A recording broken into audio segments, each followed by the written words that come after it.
My brother mocked my company as just a tiny lab at our father's funeral. Years later, he begged for forgiveness, but my next move shattered his world. Rain fell on my father's casket as Michael delivered his eulogy. My older brother, the golden child, the tech prodigy, stood there in his tailored suit, talking about Dad's entrepreneurial spirit and how he'd carry on the family legacy. I stood silently clutching my worn laptop bag. Inside was the prototype that had consumed the last 3 years of my life, a revolutionary chip design that could transform artificial intelligence processing. Dad had been the only one who believed in it. "Your sister Olivia," Michael's voice pulled me back to the present, "will always have a place in our family's company, just as Dad wanted." The implied charity in his tone made my jaw clench. Classic Michael, using even our father's funeral to reinforce his position as the family's successful son. The rain intensified, but I barely noticed. After the service, Michael found me in Dad's study. I was looking at the wall of family photos, mostly Michael's achievements, his college graduation, the launch of his first startup, the day he took over as CEO of Wilson Dynamics. "We need to discuss the company," he said, closing the door. I knew what was coming. Dad had left his 30% stake in Wilson Dynamics to be split between us. Michael already owned 45%, and now he wanted total control. "I'll buy your shares," he stated, pulling out a checkbook. "Market value plus 10%. Generous considering you've never contributed to the company's success." I thought about my prototype, about the countless nights I'd spent in my small lab while Michael built his empire using Dad's connections. "I'd rather keep my shares," he laughed. That condescending sound I'd heard my entire life. "And do what with them? Vote on company decisions? You barely understand what we do." "I understand more than you think." "Really?"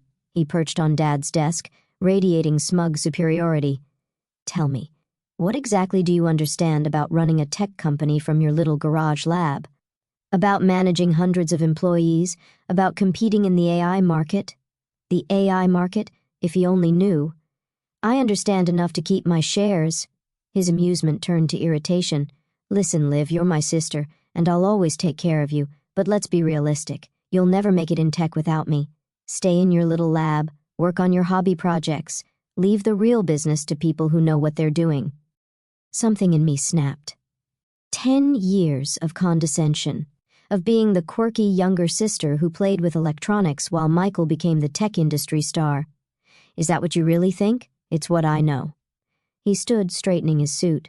"You're not built for this world, Liv. Dad knew it too. Why do you think he left you the smaller share?" I grabbed my laptop bag.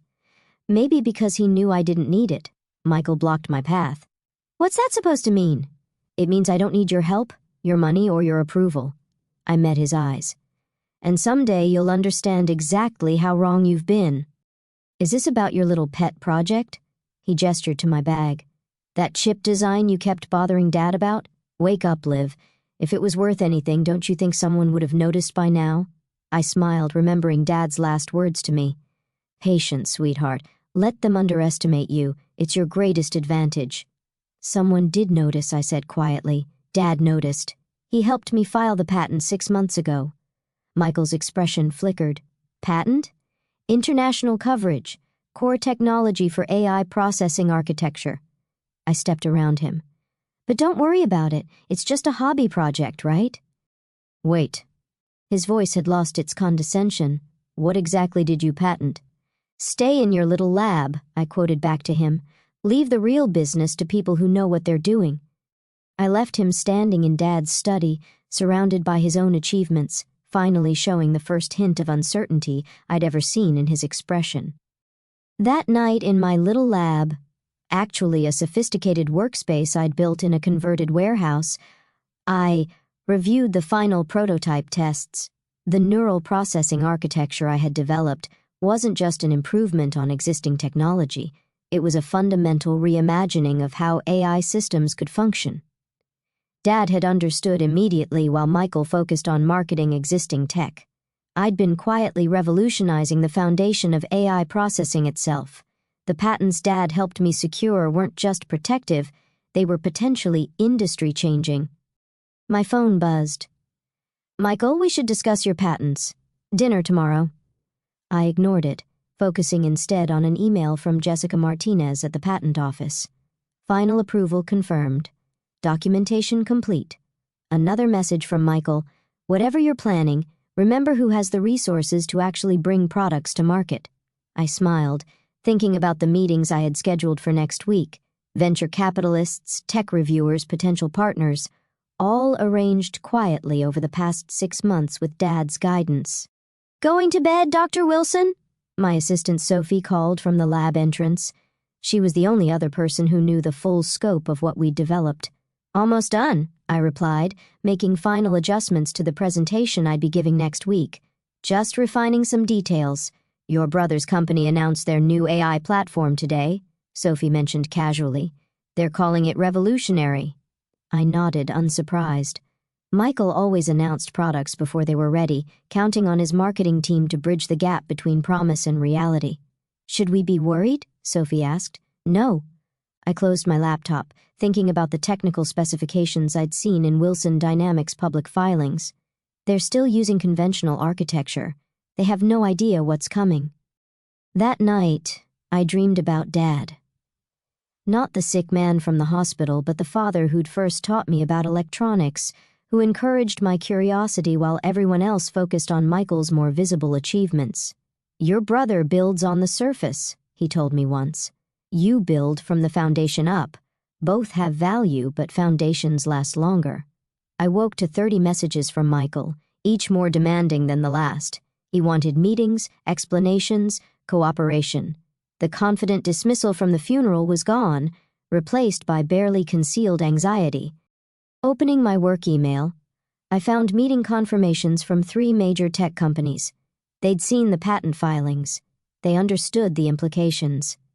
Michael's last message caught my eye. Don't do anything rash. We're family. We should work together. I thought about all the times he dismissed my work, all the condescending comments about my little lab and hobby projects, about his speech at Dad's funeral, his automatic assumption that I'd sell my shares, his certainty that I'd never succeed without him. Working late tonight? Sophie asked when I arrived at the lab. Very late, I confirmed, setting up for another round of prototype testing. We've got a lot to prove, and somewhere across town in his corner office, with its wall of awards and magazine covers, my brother was about to learn that sometimes the biggest threats come from the people you least expect, especially the ones you spent years underestimating. The Tech Summit conference room fell silent as I finished my presentation. Hundreds of industry executives, engineers, and investors stared at the performance metrics displayed on the giant screen behind me. These numbers, a senior engineer from Google spoke first. They're verified, independently tested at 3 different labs, I confirmed, advancing to the next slide. The neural processing architecture achieves 400% better performance while using 60% less power. The room erupted in murmurs. My phone buzzed in my pocket, probably another message from Michael. He'd sent 43 in the past 2 days, each more desperate than the last. Dr. Wilson, called out Janet Chen, a prominent venture capitalist. What's your timeline for commercial implementation? We have working prototypes now, I replied, nodding to Sophie, who unveiled the sleek black processing unit. Full-scale production could begin within 6 months. More murmurs. Everyone in the room understood what this meant. The AI processor market was worth billions, and I just demonstrated technology that made current solutions obsolete, including my brother's entire product line. After the presentation, I was surrounded by executives offering partnerships, investors promising blank checks, and engineers asking technical questions. In the corner, I spotted Wilson Dynamics' chief technology officer frantically typing on his phone. Dr. Wilson, a quiet voice cut through the crowd. Marcus Zhang, CEO of Silicon Dynamics, extended his hand. We should talk privately. 20 minutes later, in a secluded meeting room, Marcus got straight to the point. Name your price. The technology isn't for sale. He smiled. Everything's for sale. 10 billion. I thought about Michael's words at Dad's funeral about staying in my little lab. This isn't about money, Mr. Zhang. 15 billion, exclusive rights. He slid a preliminary term sheet across the table. You could fund 100 research labs with that. Before I could respond, my phone buzzed again. Michael, your presentation is trending on tech Twitter. Call me immediately. Liv. Excuse me, I told Marcus, but I have other meetings scheduled, though I appreciate the offer. His smile faded. Wilson Dynamics will be calling next. Your brother is probably very busy right now. Indeed, Michael was busy. His company's stock had dropped 18% since my presentation as analysts digested the implications of my technology. Wilson Dynamics' much-hyped new AI platform, scheduled to launch next quarter, was now effectively obsolete before release. Sophie met me outside the conference center. Your brother's here in the lobby with his entire executive team. I checked my phone. 67 missed calls, 112 messages, emails from Wilson Dynamics board members. Should we use the back exit? Sophie asked. No, I straightened my jacket. Time to face this head on. Michael stood as I entered the lobby, his usual corporate polish showing cracks.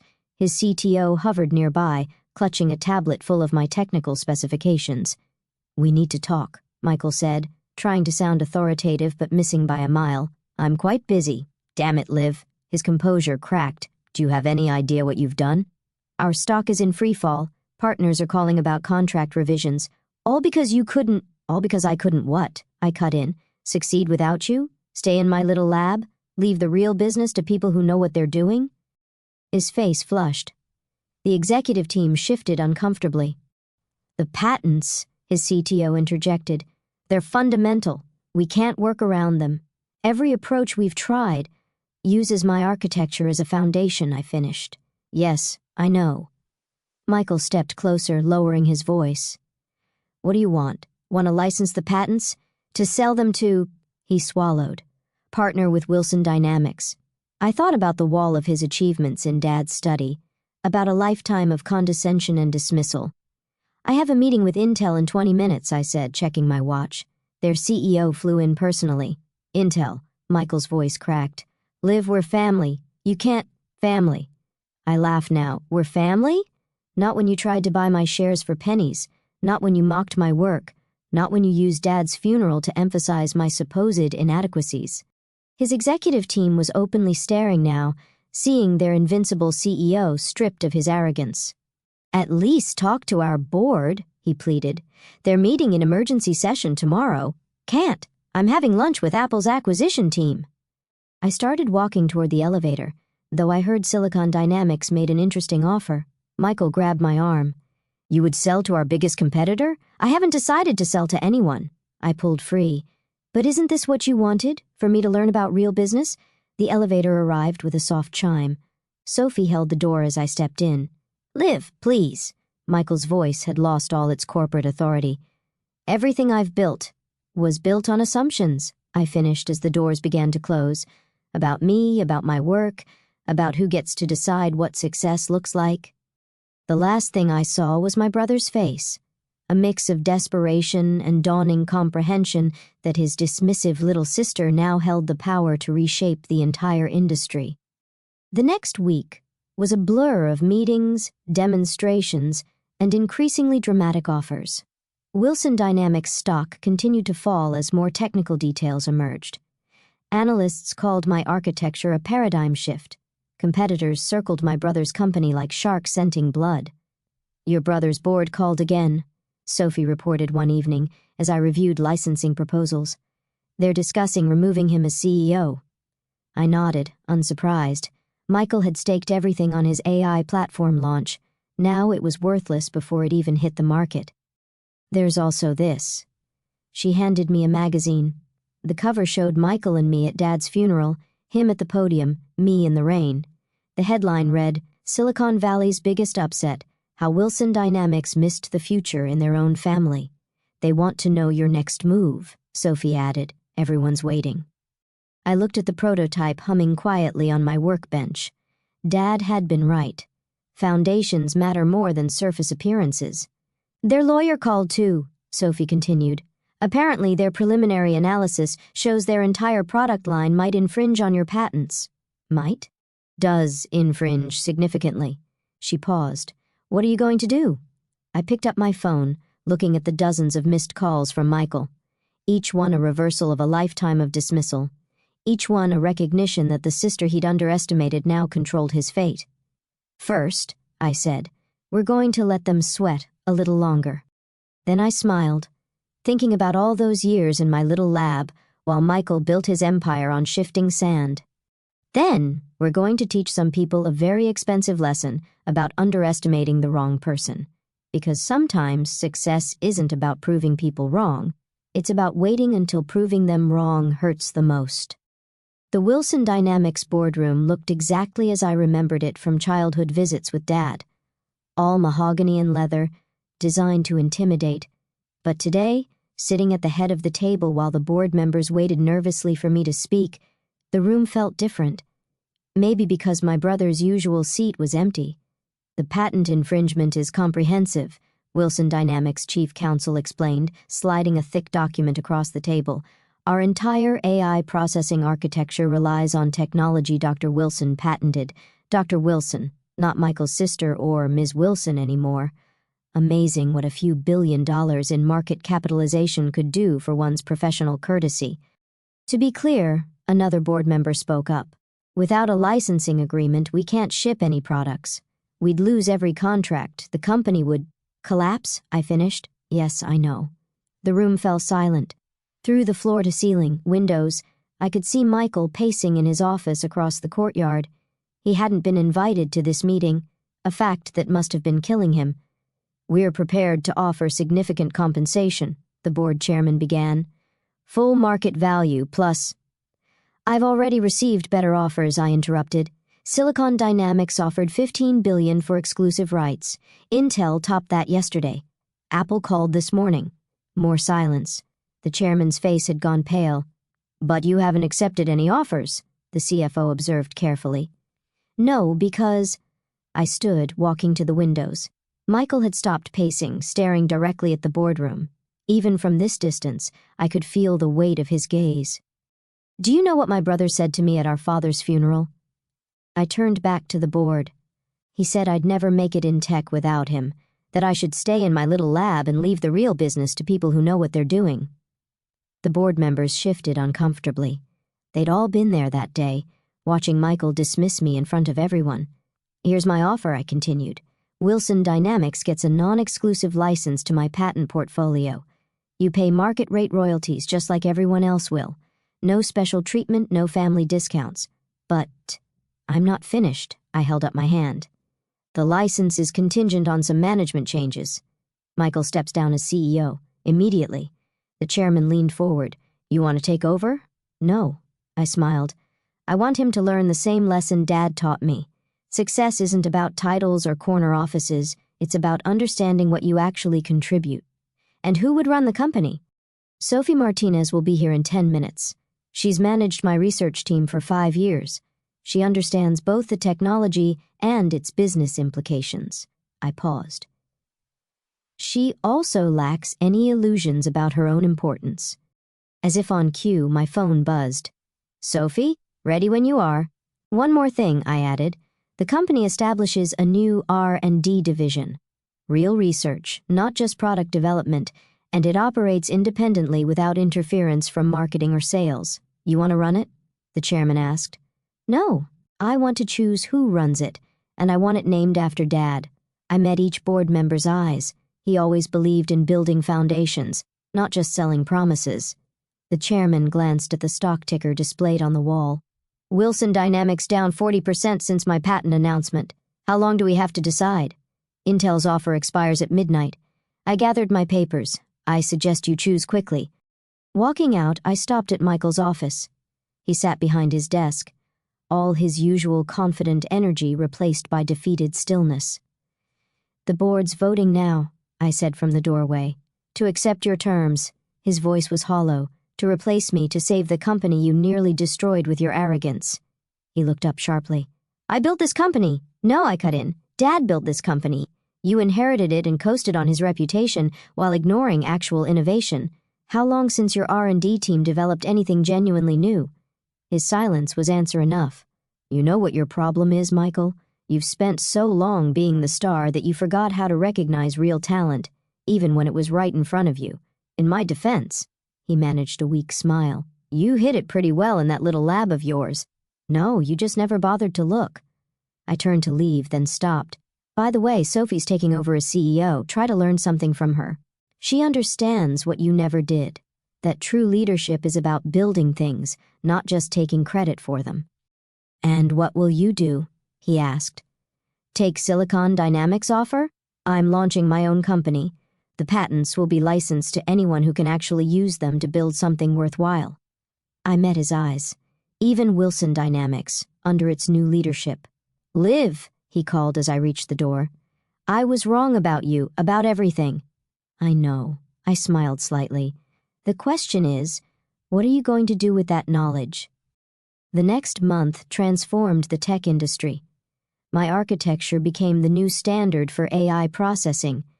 Wilson Dynamics, under Sophie's leadership, refocused on genuine innovation. Their stock recovered as investors gained confidence in the new direction. Michael, stripped of his titles but still a major shareholder, did something unexpected.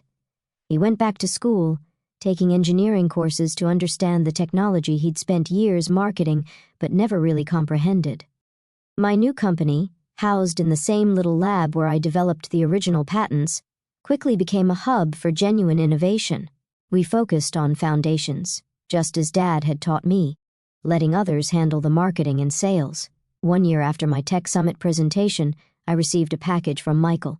Inside was a framed magazine cover. Not one of his many glamour shots, but a recent article about Wilson Dynamics' revitalized R&D division, the division I'd insisted they name after Dad. A note was attached. You were right. Success isn't about who gets the credit, it's about who does the work. I hung it in my lab next to Dad's old workbench that I'd kept all these years. A reminder that sometimes the best revenge isn't about destroying someone's success. It's about teaching them what success really means. Last week, Michael stopped by the lab. No fancy suit, no corporate swagger, just my brother carrying a prototype he'd been working on in his engineering courses. Would you look at this? He asked, embarrassment and hope mixing in his voice. I could use some advice from someone who knows what they're doing. I smiled, clearing space on the workbench. Pull up a chair. Let's build something real. Because in the end, true victory isn't about proving people wrong, it's about teaching them how to be right.